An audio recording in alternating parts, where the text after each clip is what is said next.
সভাপতি, প্রধান অতিথি, বিশেষ অতিথিবৃন্দ, শিক্ষক শিক্ষিকা, অভিভাবক, নবীন শিক্ষার্থী, সহপাঠী এবং উপস্থিত সকলকে জানাই আন্তরিক শুভেচ্ছা এবং অভিনন্দন।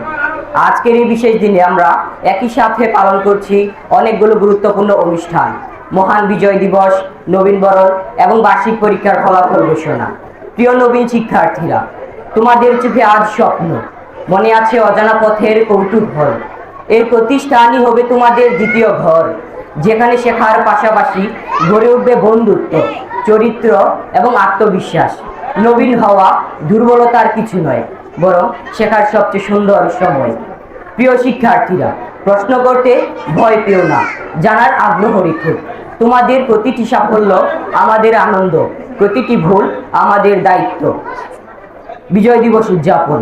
16ই ডিসেম্বর আমাদের বাঙালি জাতির জাতীয় গৌরবের দিন।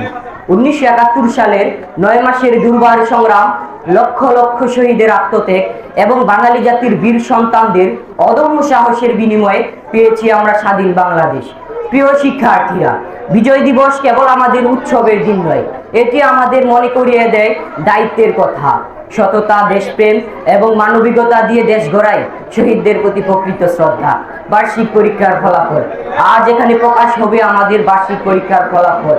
এই ফলাফল একটি শিক্ষার্থীর দীর্ঘ 1 বছরের নিয়মিত অধ্যয়ন এবং শৃঙ্খলার প্রতিফলন। যারা কৃতিত্বের সঙ্গে সফলতা অর্জন করেছ, তাদের প্রতি রইল আমার অভিনন্দন, এবং যারা প্রত্যাশিত ফলাফল অর্জন করতে পারেনি, তাদের বলবো হতাশ হবার কোনো কারণ নেই। ফলাফলে জীবনের শেষ কথা নয়, কঠোর পরিশ্রম এবং নিয়মিত অধ্যয়নের মাধ্যমে ফলাফল পরিবর্তন হয়। সবশেষে সকল শিক্ষার্থীর উজ্জ্বল ভবিষ্যৎ কামনা করে আমি আমার বক্তব্য এখানে শেষ করছি। আসসালামু আলাইকুম ওয়া রাহমাতুল্লাহি ওয়া বারাকাতুহু।